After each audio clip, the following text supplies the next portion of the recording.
dato del día sin duda fue el 3.7% de inflación, el 4,1% de inflación núcleo que comentábamos en la apertura del programa. Suba muy fuerte en el precio de los alimentos, pero todo el detalle lo trae Julia Estrada.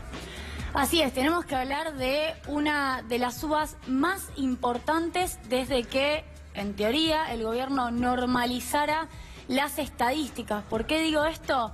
Porque es la segunda suba más importante desde mayo de 2016, cuando registrara en aquel mes más de 4% de aumento en un solo mes. Es decir, estamos volviendo 2 años atrás en lo que tiene que ver con la cuestión inflacionaria. Algunos datos adicionales. No solo dio 3,7% el INDEC a nivel nacional, es un promedio nacional, porque en GBA, Gran Buenos Aires, el aumento en junio fue de 3,9%. O sea que ese 4% que acá estuvimos diciendo, y que ya que estamos retomando lo que en algún momento decían sobre lo que plasmamos en términos económicos acá, efectivamente teníamos razón. Dijimos 4% hace exactamente un mes que podía terminar pasando en junio.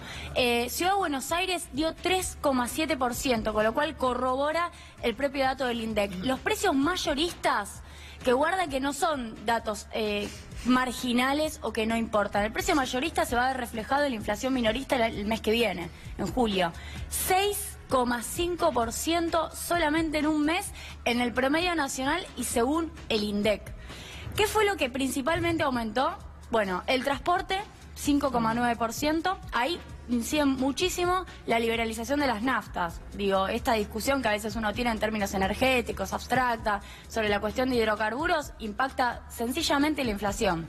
Segundo lugar, alimentos y bebidas, 5,2% en un solo mes. Quiero detenerme porque quiero mencionar 3 rubros. No son reglamentos de precios alternativos, sino los declara el INDEC. La harina aumentó 10,8% en un mes. El INDEC, pueden descargarse el informe, ir al índice de precios y buscar por producto. El pan francés, 23,5% en un mes. 23,5% en un mes el pan. Y el aceite, 11,8%. Por mencionar solo 3 productos que seguramente estaremos profundizando. ¿Qué más aumentó, además de alimentos?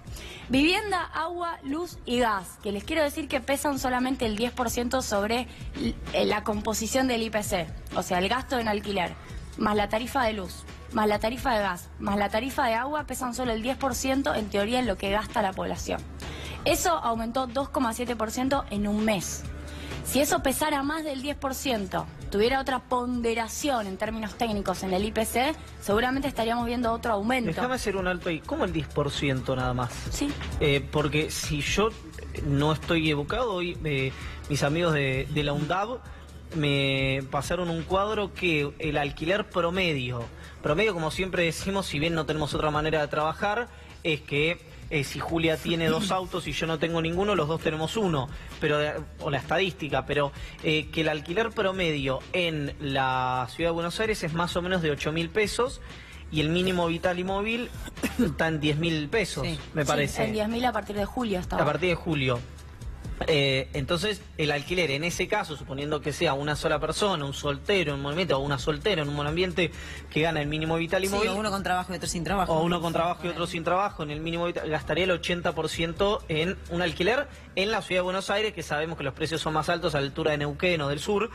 Por ahí no es así en el Gran Buenos Aires, pero ¿por qué solo el 10%? Me sorprende, no tenía ese dato. Sí, claro, nosotros siempre venimos marcando acá que hay un problema en las ponderaciones. El principal problema en las ponderaciones, por ejemplo, está ahí. Hay un rubro que acumula todo. El gasto en vivienda, que en el caso de un inquilino es altísimo, en el caso de un propietario por ahí no tanto. Correcto. El caso en gas, en agua y en luz. Ahí lo que tenemos es un rubro todo junto que pesa el 10%, lo que se mueva de ese rubro impacta solamente en un 10% en el movimiento del IPC. Perdón. ¿Cuál es la argumentación técnica? Sí. Bueno, nosotros no hacemos un IPC para inquilinos. Bueno, es un promedio. Yo te digo una cosa, los que alquilamos, lo que siempre digo que somos inquilinos perpetuos, yo entre alquiler y expensas y eso que para el INDEC yo estoy en el decil más alto de ingreso de la población, de consumos ABC1, etcétera, etcétera, etcétera, yo gasto entre alquiler y expensas el 50% de lo que yo gasto en todo el mes. En alquiler de un 2 ambientes. En alquiler de un 3 ambientes, gasto el 50%. Y no está sumando las tarifas de agua. No, solo alquiler y expensas. Lo que significaría tener internet pago, que muchas familias ya dejaron de tenerlo. Julia, ¿puede ir un poquito más atrás a partir de lo que mencionaba Iván? ¿Cuánto dijo el presidente en su momento? Qué fácil que era terminar con la inflación. Como si era algo que vos tomabas la decisión un día y al otro día directamente no había aumentos en los productos y en los servicios. ¿Qué pasó? Digamos, de esa idea que uno podía imaginar era demasiado pretenciosa, pero que está en las antípodas de ese objetivo. En el medio, ¿qué pasó? Pasaron dos grandes cosas. En primer lugar, aumentaron los productos o los precios de los bienes y servicios regulados. Son las tarifas. Si después podemos ver la placa, vamos a ver que... Esa fue decisión gubernamental. Esa fue una decisión gubernamental que además siempre chocó con las metas de inflación que ponía el propio Banco Central. Aranguren decía, se viene el tarifazo, y el Banco Central decía 15% de inflación. Miren, va desde mayo de 2016 hasta junio de 2018, casi un poco más de 2 años. Vean las dos barras, es la primera, la barra más grande, y después viene la última, es la segunda barra más grande. En mayo de 2016 la inflación mensual fue de 4,2. ¿Por qué fue ese nivel de inflación? Porque veníamos de la devaluación todavía de diciembre 2015, que además se tradujo en un aumento de precios generalizado, porque además arrancó el tarifazo en ese momento. ¿Esto es INDEC o IPC-CABA? Es INDEC, GBA, Gran Buenos Aires. De hecho, arrancó la serie en abril de 2016. Esa emergencia estadística se extendió desde diciembre de 2015 hasta marzo de 2016, y ya en abril apareció el primer dato de INDEC. Y hasta diciembre de 2016 tenemos GBA, Gran Buenos Aires, que quiere decir que solo cubría una parte del país en ese momento, y se nacionaliza la medición, también siendo INDEC, en enero de 2017. Entonces ahí hay un empalme, ¿no? Técnicamente eso estaría bueno que no pase, estaría bueno que siempre sea a nivel nacional, pero esos son los datos que tenemos hoy en términos oficiales. Fíjense, tengo marcado octubre de 2016, tarifazo, vuelve a subir 2,4 la inflación en ese mes. Vamos a abril 2017, vuelve a subir 2,7 la inflación en ese mes. Es evidente, no hay que ser economista para darse cuenta que las tarifas inciden directamente en la inflación. Y pasó otra cosa que se ve además después de cada movimiento del tipo de cambio, que es que el dólar significa aumento de precios. Lo vemos después, en el primer semestre de 2016, que va un poco en descenso, pero tenemos altas tasas de inflación en los primeros meses. Y vemos, fíjense, la última parte de 2018, tenemos enero de 2018, febrero, marzo, abril, mayo, junio, son niveles todos superiores prácticamente al 2,5, excepto enero. Febrero es más de 2,5, sí, febrero, marzo, abril, mayo fue ese 2,1 tan polémico, y volvimos al 3,7 en junio. Estamos hablando de niveles de inflación que nunca bajaron. Por eso esta serie, para mí el dato es el segundo mes más alto en los números oficiales desde que mostraron los números, porque la verdad es que si nos vamos a enero de 2016, también ahí tenemos una cifra elevadísima, cercana al 4%.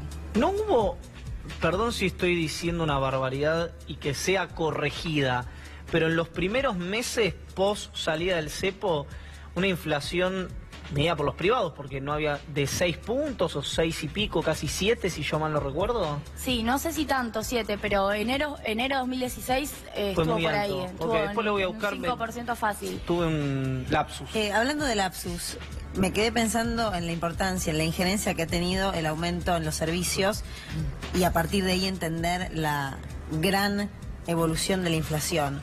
Julia, ¿va a quedar finalmente como la última información que se tenía, que el aumento en los servicios va a seguir, pero no tan profundamente como se había especulado en la era Aranguren desde un principio? O sea, un aumento, pero un menor aumento del estipulado, justamente porque la gente no puede terminar de pagar sus facturas. El tarifazo, la reducción paulatina de subsidios nunca se modificó. De hecho, las metas son de llegar a un 10% de subsidios, lo comentábamos ayer, al 2019.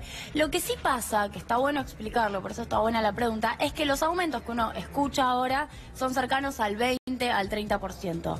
Lo que pasa es que se acumulan sobre el 1000%. Entonces, en realidad, termina siendo, uno no puede pensar que se aumenta un 30%, ya están aumentando un 1.200, un 1.300, un 30% sobre un 1.000% previo, claramente genera un aumento mucho más elevado. Por eso seguramente las cifras sean de 2 dígitos y no de 3 dígitos, pero eso no significa que el aumento sea menor, porque el valor absoluto sobre el cual partís es mucho más elevado. Yo tenía algunos precios más, como para terminar cerrando con cuestiones que el INDEC publica. Digo, no son de ninguna consultora privada, son del INDEC, por relevadores del Estado. Recién leí harina, pan francés y aceite de girasol. Café molido, 116 pesos la bolsa de café, 8,1% en un mes. Sigo con la carne picada común, 8,4% en un mes, 90 pesos el kilo. Estamos hablando de carne picada común, no es un corte muy especial. No, y te diría que es de los cortes más económicos si uno los compara con otro tipo de carnes o de cortes de carnes. Y fideos tipo guisero, digo de nuevo para colaborar en la discusión sobre las retenciones, pues se hacen con trigo, aumentaron 7,6% en un mes en un país que produce trigo. Están, bueno, de 25 pesos a casi 27 pesos la bolsa. La verdad que son precios muy fuertes, ¿no? Te llevo directa o indirectamente al dólar. En algún momento, hace 2 o 3 días, hablábamos de un dólar a 27 y algunos se ilusionaban con que se mantuviese y que flotara por ahí, pero ya se volvió a disparar. 28,17, muy expectante el mercado en virtud de las LEVAC, que ahí recién conversábamos con Iván, 46,5%. Está el corte de LEVAC, la más corta, digo, porque las letras tienen distintas duraciones. La duración más corta es de un mes, es de 28 días, y de hecho es una duración extendida, porque al principio las LEVAC, cuando arrancó Sturzenegger, vencían cada 15 días. Después empezaron a vencer una vez por mes. Bueno, 46,5% la tasa, que espero que calme un poco, yo no, el gobierno creo que claramente espera que esta tasa calme los ánimos de dolarizarse. La verdad es que es una tasa elevadísima y va en línea con la tasa de política monetaria que aquí anunciamos del 40% hace muy poquito. Ahora, pienso algo, ¿no? El gobierno había picado el dólar, el mercado en realidad, a 29, no me acuerdo cuánto casi había 30. sido, casi 30. Que te resolvía momentáneamente algunas cuestiones vinculadas, lo digo así raudamente para no hacerla meter a Julia en redes técnicos, de importaciones y exportaciones. Ahora, volvés a traerlo a 27 y pico, 28. Con la inflación que vas a tener, llegás a octubre, noviembre con el mismo problema que tenías antes, entonces estás preparando la siguiente devaluación. ¿O estoy equivocado en lo que estoy diciendo? No, efectivamente es así. Lo que te genera la inflación es que en el corto plazo, mediano plazo, si se quiere, aunque en Argentina termina pasando en el corto plazo, te lima el efecto competitividad Claro, que ganaste exacto. en ese cortísimo lapso. Claro, lo que pasa es que como aumenta la inflación, porque tenés además un traslado a precio y una pérdida de poder adquisitivo del salario real, la gente se va menos de viaje afuera y compra menos, consume menos de los productos que más aumentan, que son los importados, y ya el FMI, en virtud de ese efecto de devaluación, está pronosticando una mejora del saldo comercial, que no significa superávit comercial, pero una mejora, y que van a caer las importaciones. Claro. Uno ya puede leer en el Staff Report que este año caen las importaciones respecto del año pasado en virtud de esta devaluación. Claro que el 2019 es otro cantar, digo, se pierde la competitividad y ya los empresarios empiezan de nuevo. Estábamos con la misma competitividad que teníamos, no sé, en abril 2018. Necesitamos un tipo de cambio que compense esa suba de precio. Lo vamos a volver a escuchar seguramente. Y seguramente enero, febrero, playas argentinas llenas, no en el exterior, y eso que el gobierno lo utilizará como reactivación del consumo. Miren que qué bien que está todo, pero no implicaría necesariamente eso último. Hoy hablaba con alguien que esto sabe mucho y me decía, para que la inflación baje de verdad, tiene que haber una recesión en serio, no esto, una recesión que implique mucha pérdida de puestos de empleo, mucho cierre de empresa, y ahí sí podría el gobierno empezar a controlar la inflación. Me dice, lo que está ocurriendo ahora todavía no alcanza de ninguna manera para contener la escala de inflación. El costo es muy alto, bueno, claro, y es un costo que afecta a los que menos tienen. Ese será, por supuesto, un tema que seguiremos tratando.